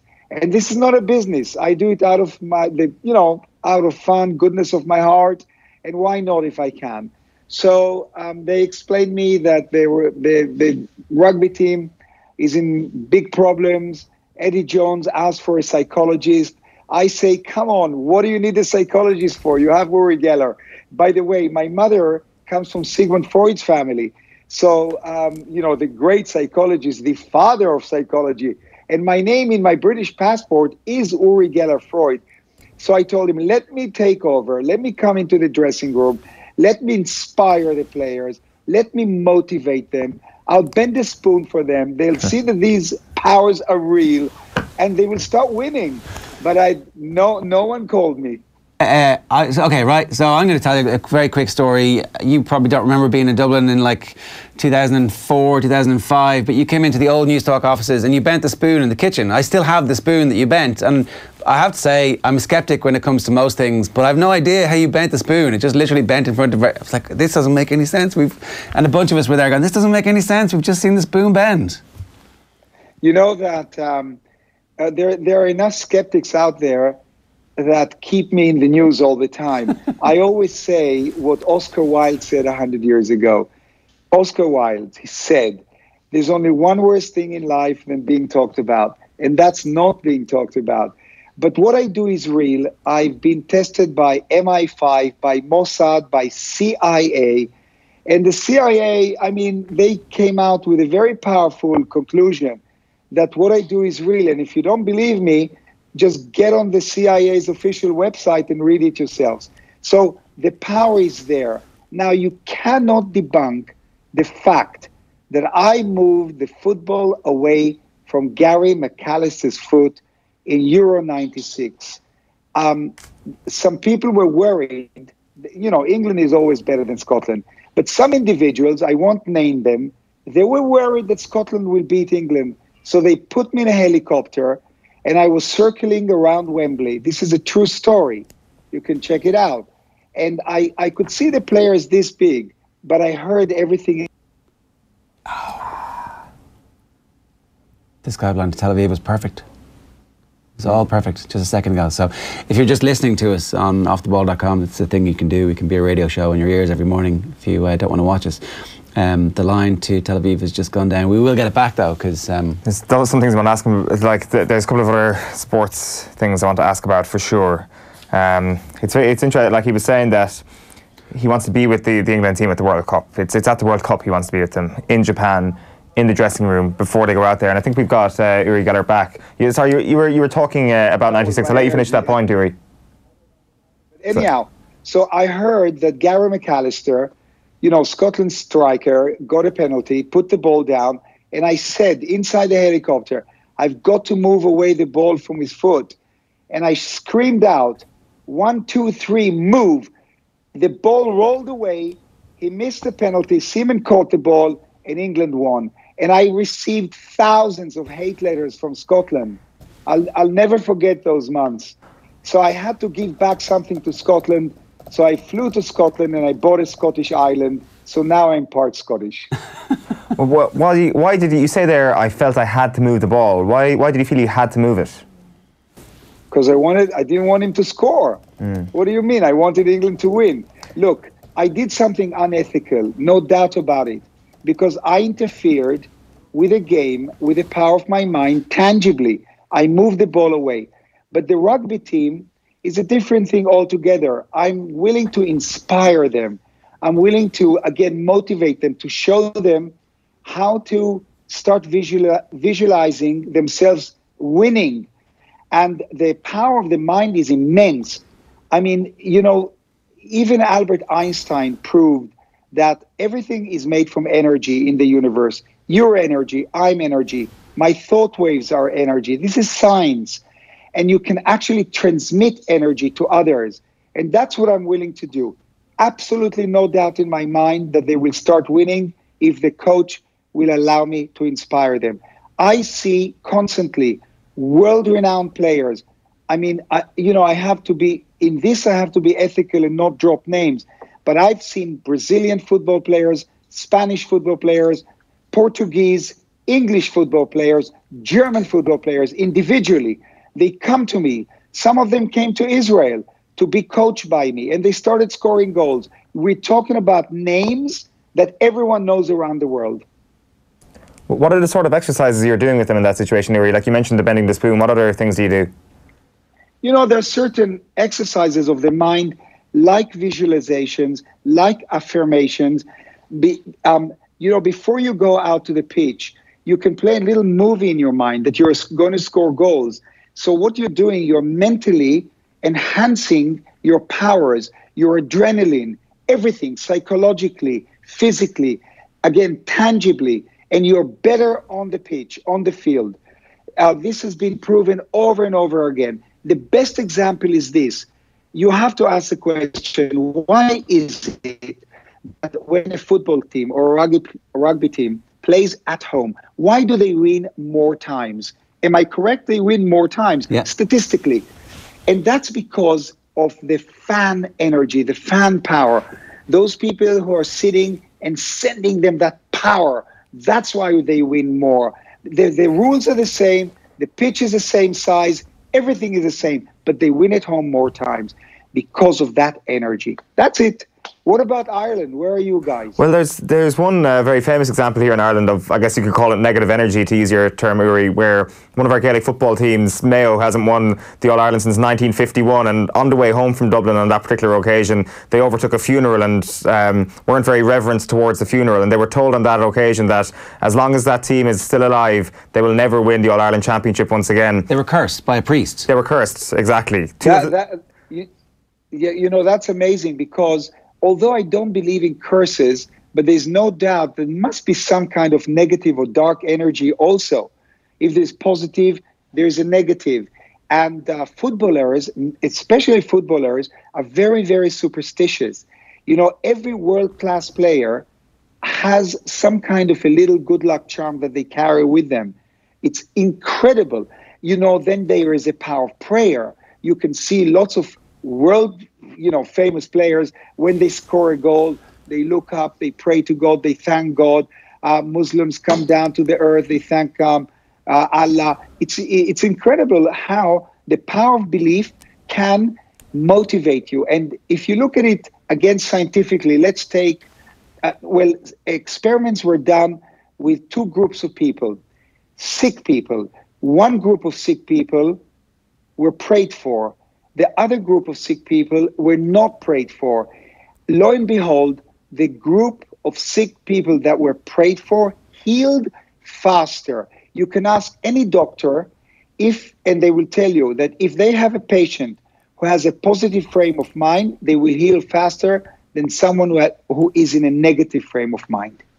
So this Mayo is this massive county with a great tradition, and they've got some of the most fervent fan base that we've seen in any sport, I would say, anywhere in the world, and they just have been unable to win big games, the All-Ireland final in recent years. They've got a really good team. What would you do for that group of players? Well, obviously, first of all, I don't have to, but it's better if I meet them all, or the coach. So why don't you tell the coach to come? It's a beautiful, beautiful weather here. Look out here. James Horn, if you're listening, you've been invited to Tel Aviv. What's his name again? James Horn. James, I'm talking to you straight. Look into my eyes now. I'm looking straight into the lens. You have nothing to lose. You just buy a ticket and fly to see me. I'll invite you to my home. I'll teach you a few amazing techniques of mind power.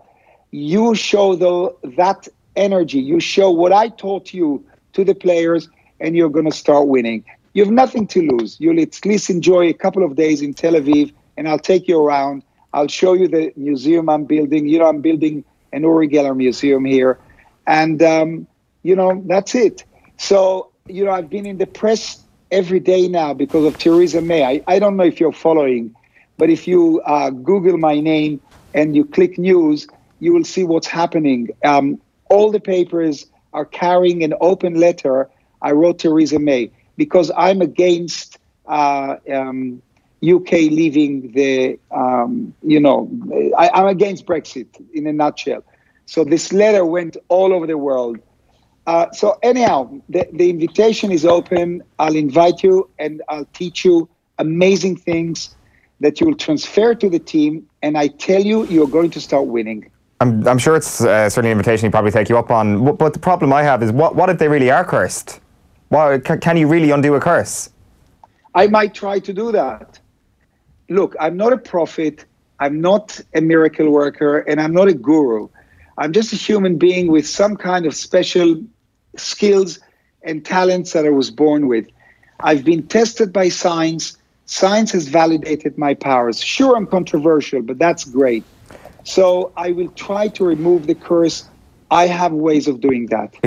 It's actually amazing you say that, Uri, because 2 years ago in the All-Ireland final, Mayo tried to move a ball themselves with a GPS that was thrown at a football and they missed. So maybe you would have better success with a helicopter over Croke Park in Dublin. Who knows? I can tell you this. Get on my website, all of you watching, urigeller.com. Scroll down a few pages, you'll get to that BBC footage where, there are many cameras filming Euro 96. You actually see the ball moving. And then Gary McAllister himself, he admits that ball moved, I've just watched it on YouTube. You can see the ball move. Like it's, the BBC documentary about it gets the camera angles, and it just moves a little bit. Uri, you've been great with your time this morning. Thanks very much, and I really hope you managed to convince Theresa May to drop Brexit, because we all know that's a disaster for everybody. Yeah, have a look at what I sent her. Read out the letter I sent her. You'll freak out. Listen, I love you all. Mwah, and come to Israel. We definitely will. Thanks a million, Uri Geller. Bye. Talking to us this morning from sunny Tel Aviv. We've got the video of him moving a football in his own house. Have a look at this. Hi, I'm Uri Geller. You must have seen the clip of me moving the football in Euro 96 when Gary McAllister put the football down to kick a penalty. I'm going to recreate that moment here in my kitchen with this football. Watch. Putting it down. This is, by the way, solid floor, as you can see. Now, I was in a helicopter, but I'll do it really close up here. I concentrate, and when I say 1, 2, 3, I will shout out move. Here we go. 1, 2, 3, move. Oh. Again. 1, 2, 3, move! Hey. Yes! There you go, incontrovertible. Thanks for watching. Out of shot, just somebody going.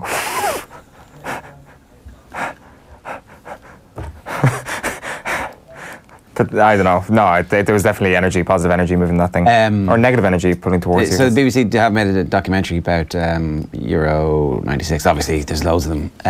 But the ball doesn't appear to roll. I'm not saying that anybody influenced it, but McAllister blasts the penalty straight at Seaman, basically. It's straight down the middle. But Seaman catches it with his legs. You're obviously too young to remember this, but he catches it with his hands. It's kind of straight at him. But McAllister, obviously an amazing penalty taker. But the ball does roll, like just a little half turn on the famously uneven Wembley pitch.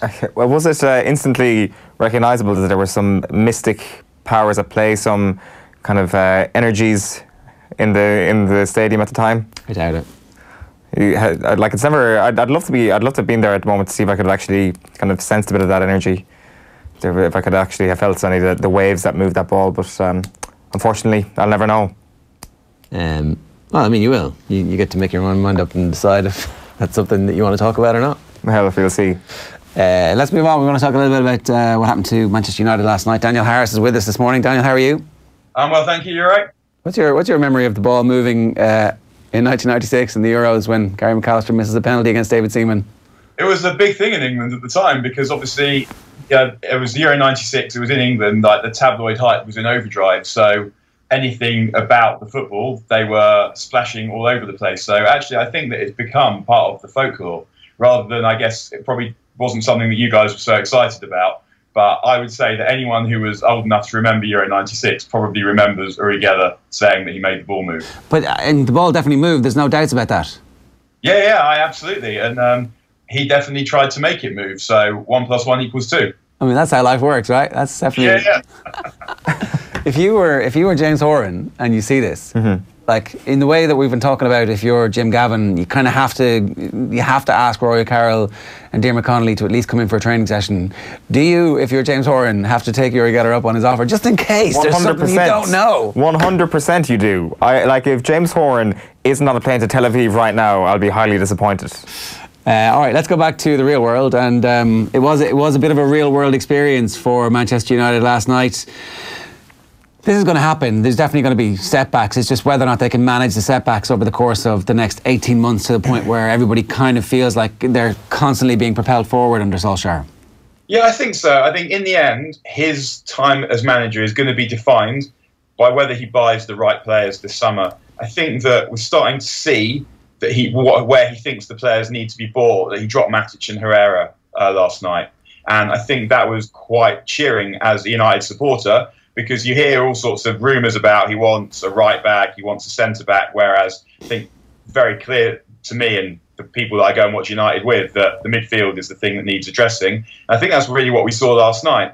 I wouldn't particularly blame Solskjaer for the result. I felt like he was much more culpable when United got beaten in the Cup, because he rushed back too many players from injury. There was no apparent plan that had been communicated, whereas last night United started quite well. They got the early goal, and they then missed a series of chances that, if you play a good team, they won't let you get away with that. And Wolves are a good team, and you could see that after Lingard missed that header for 2-0, where it almost felt like he completely bricked it because it was just so easy. Just the chance that he had, Wolves came into the game, and Wolves are a good team, and I also think they're a really bad matchup for United. Because if you watch the way United have been playing under Solskjaer, he knows that they can't dominate midfield. So what they do is they defend, and then when they get the opportunity, they counter at pace and they get men forward. Against Wolves, you don't really get the opportunity to do that because they sit quite deep themselves and they have quite a slow possession-heavy style, which works really well for them. They play the same way in every game, so they have players that are really settled. And so once they got into their groove last night, they played pretty well, and the way that the two teams match up is not good for United. And I felt like, in the end, like you can't, same as against Arsenal, really, you can't get away with missing the quantity of the quality of chances that United had and expect to get anything out of the game against the team that know what they're doing. This is seemingly a fairly huge job now in terms of recruitment, in terms of shoring up that defence. I mean, like, you look at Smalling and Jones, you look at Ashley Young last night. Are they 3 players straight away that need to be replaced? And like, they're 3 big money signings, you'd imagine, if you want to get some sort of talent that's going to be able to challenge for a title next season. Not really. If I was looking at this team, and I mean, I do look at this team and think, what do I think needs to be done with it? If you allowed me 3 players, I would buy 2 midfield players and a winger. And I think the lack of a right side has been a problem for years. I don't think United have signed a right winger since Wilfried Zaha, and that's been a problem for years. And you can see it when they attack, how unbalanced they are. But what's really holding United back is the inability to dominate the ball against even middling teams. So against Watford, against Leicester, they're struggling to dominate midfield. And I think if you saw that, then you would see the defence having to do a lot less. Smalling and Jones, I mean, Jones didn't start last night, but was probably United's best player against Watford at the weekend. Smalling, actually, and Lindelof, I thought, played okay last night until the own goal, when they started to get a bit more panicky. So I think that if you gave Smalling, and if you gave the amount of work that United centre-backs have to do to Stones and Laporte, I think you would find that City would concede a lot more goals. The reason City don't concede very many goals is because the opposition can't get the ball because their midfield is so good. I think that United's defence, you could get another year out of United's defence and put in a challenge for the title if you got the right signings in the other positions. Whereas if you went and found a centre-back, two new centre-backs, I think you'd still struggle with the same problem, that you wouldn't be able to dominate the game and your defence would have to do a lot. And when your defence has to do a lot of defending, you're more likely to see errors from the defenders. And as far as the right-back goes, of all the players in United's team, one of the ones who appears to have the best mentality, who doesn't shrink, who imposes himself, is Diogo Dalot. And he probably isn't ready to be a full-time right-back, but I would definitely not be particularly into signing someone to go ahead of him, because he looks like he has the right stuff. So what I would hope they would do next season is that they would kind of have an interregnum where Young does a bit and Dalot does a bit, so that Dalot's ready to go full-time the following season. They might look at it and think, well, if they can get Wan-Bissaka and they can afford him, then perhaps they might think that he's too good not to have. But I would say the priorities are absolutely not in defence, and they're midfield and on the right wing. What do you make of the possibility that maybe Pogba goes and you use that money to buy a bunch of younger players? Is this team, do you need to keep Pogba and build around him, or do you need to take the opportunity to say, okay, we've re-established your value on a global scale, Real Madrid are interested, you seem to be interested when you're on international duty and talking about Real Madrid, off you go, it's going to cost a lot of money for them, they can pay it, we'll take it and we'll move on? I see both sides of that. The thing with Pogba is Pogba's a brilliant talent. I mean, anyone that doesn't think that doesn't really understand football, but he's unreliable. He's not someone that you can rely on to play well in all the games and to elevate you when necessary. And I also wonder about Pogba, and we're getting ahead of ourselves here to an extent because United aren't anywhere close to this, but I also wonder if you can be the very best team if you have a player like Pogba, because unless he's prepared to put in a bit more work, it's quite a struggle to balance what he brings with what he doesn't bring. So if he's not running around sufficiently, then he sort of needs to deliver the number of goals and assists that you would expect from a number 10. And when you play with a number 10, if you actually, the best number 10, someone like Wayne Rooney, you're looking at 20 goals and 10, 15 assists. And I wonder if Pogba's ever going to be able to deliver that. So on the one hand, if you want to progress, getting rid of your best outfield player doesn't sound like a very sensible option. On the other hand, if he's going to run down his contract and put in the standard of effort that he put in last night, then you're probably best selling him now before he's got a year left and reinvesting the money, except then you need 3 midfield players and you need to gel a whole new midfield together and with the players in front of them. So it's complicated, but he definitely played last night like someone who wouldn't mind being somewhere else. It's only complicated if they're not wedded to Solskjaer for the long term. If they've given him a sense that, okay, it's not that you're allowed to have a down year, but we understand that there will be a period of transition, and it's not that you're coming in with the express instructions of winning the league the way Mourinho would essentially have been told, you're going to win the league because you always win the league.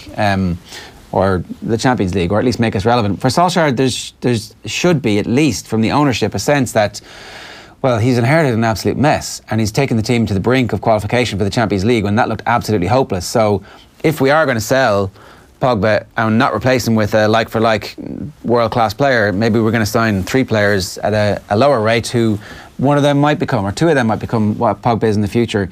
That's going to take time.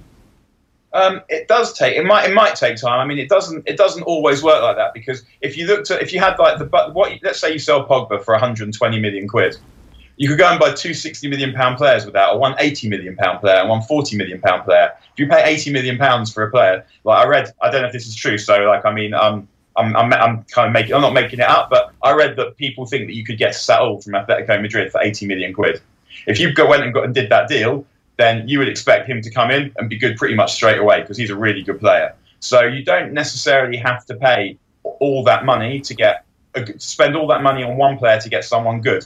You could put that, let's say you sold Pogba, you would expect to be able to get 2 good players who would come in and actually perform for what you paid for Pogba. But I think that Solskjaer, provided that there is the sense of hope that you're going somewhere, then he will get time. And if you look at the managers that got fired, Moyes, Van Gaal, Mourinho, they went when it became clear that it wasn't going anywhere good. As long as people felt that that things were improving, then they were allowed to continue. And I actually felt that all of them probably got a bit longer than they should have done. But it's when you run out of hope that these people get fired. So as long as United are improving, then Solskjaer will be able to stay in the job. So if you were to sell Pogba and go and buy 3 midfield players, then you would expect to see something different through the course of next season. That you wouldn't necessarily start firing, although you would hope to, but provided there was progress during the season, and I think people would be happy with that. And if you look at what Solskjaer has done so far and what we've seen from him, the thing that we don't know is about the players that he might buy. But we've seen him alter his tactics before games. We've seen him alter his tactics during games. We've seen him get the team scoring goals. We've seen him defending improve. We've seen him motivate the players. We've seen quite a lot of elements that you would expect to see in a manager. So as long as you keep seeing those kinds of things, then people are going to be patient. And I think so far he was getting the maximum from the team for a period of time. Now the level has dropped slightly. The level of the finishing in particular has dropped slightly. And that's the difference. This is a team that isn't good enough to win games on a string one after the other against good teams without things going their way and without everyone playing well. And now that the team are playing less well, you've seen a drop in results. And I don't think that most of that, you would look at it and say, well, actually, he's got the tactics wrong. He's not motivating the players. You look at it and say, the players aren't doing what the players need to be doing. You touched on Paul Pogba's attitude last night. I wonder if Paul Pogba wasn't the best outfield player at Manchester United, would we see a complete change in his attitude? Like, I mean, Jose Mourinho's story from his coaching conference in Portugal recently, that he drove home from Burnley in his Rolls Royce while everybody else was in the team bus, suggests a player that may think he's superior to everybody else in the squad and deserves preferential treatment. Do we know that was definitely him? Was that definitely Pogba? Someone suggested to me in the car yesterday that it might be Memphis, because he seemed to have better knowledge of United's players' car driving arrangements than I did. I don't know, but I do. I mean, it's possible that you would put Pogba in Real Madrid, and then he would suddenly think, well, actually, I need to pull my finger out here because I'm not the best player here. But Real Madrid also need a fairly significant rebuild, so I'm not certain that he would go over there and suddenly start dominating games, because at the moment, I don't really think he's that kind of player. I think that perhaps he could be that kind of player, but he isn't that kind of player at the moment. We saw a bit more of it for France, but I think Mourinho was right to point out that it's different when you're playing a very small number of games in a very focused period of time, focused on a particular goal. I don't think he was particularly right to say it in public when he said it, but I don't think it was an unfair point to make, that the circumstances of the World Cup are specific, and for Pogba to deliver what he delivered in the World Cup didn't necessarily mean that he would then come and deliver that through a season. But Pogba is a difficult character, and I compare him to Steven Gerrard, and although he lacks a lot of Gerrard's competitive charisma and drive, they're quite similar in that if you look at Gerrard through his career at Liverpool, he was a guy who tended not to control games, but who settled many games. And the two managers that got the most out of the team and he got the most out of him were Gerard Houllier and Rafa Benitez. And Houllier played Gerard on the right wing a lot of the time, and Benitez played in behind Fernando Torres, because with these players there's a quid pro quo. Similarly, Frank Lampard wouldn't have got all those goals if he'd have had to do more defending than he did, if he hadn't have had Makelele behind him for half his career. And when you have these players who have particular talents when it comes to scoring goals, you have to find a way of balancing the team around them. And I think that Gerrard and Lampard give you more of an engine and more commitment often than you get from Pogba, who has probably a slightly better short game than both of them, I would say, but he's not delivering the numbers that they delivered at their best, which makes him a problem. Daniel, great stuff. Thanks a million. No, I'll see you again. Daniel Harris giving us some thoughts there on what happened last night and also the cultural significance of the moving Gary McAllister ball. Yeah, I often think I wish I grew up in the 90s, you know, for peak Britpop and peak Uri Geller. I missed it all. Yeah. Really did, but it was a bit of pangs of nostalgia there from for a life that you never had. For a life that I never had. But I was saying I was more going to say for you. That's pretty much all we've got time for on OTBAM this morning. You can use the hashtag OTBAM across the day on any of our social channels, and we'll pick the comment up for all of your giving out. Anything that you want to get off your chest, feel free to do it. Fergus O'Dowd, Chairman of the Joint Committee for Tourism, Transport and Sport, they're meeting Sport Ireland today, and they're going to be talking about governance generally. He gave us a couple of exclusives, the fact that the committee had asked for a different delegation from the FAI, and also the fact that they are going to be able to hold the entire FAI's governance to account as opposed to just the 2.9 million that Sport Ireland gives them. Kevin O'Donovan, the breath of fresh air Cork County Board CEO/Secretary, talking about the vote last night to change the Cork Championships in hurling and football. He says that the proposals are very radical compared to what they've had, and that they were pretty glad that the debate happened about whether or not inter-county players were a necessity for club championship matches. I know a lot of people out there think that it was heresy to even suggest it, but it has been suggested. 25% of the delegates last night voted for it. Uri Geller was on the show, offering James Horan an opportunity to come to Tel Aviv and see the new Uri Geller Museum and learn some mind tricks to get Mayo over the line in the All-Ireland final. An opportunity for energy more positive than a curse, I think, is a technical term. Daniel Harris there as well. Pack show for you tomorrow. Irish teenage superstar Michael Obafemi is going to be joining us in studio. Episode 8 of The Shot Clock with Kieran Donaghy. Grand National tips from John Duggan, head of Aintree at the weekend.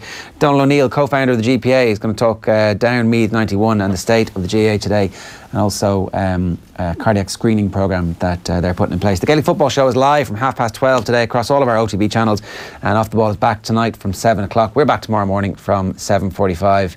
That is it. We'll see you tomorrow. Good luck.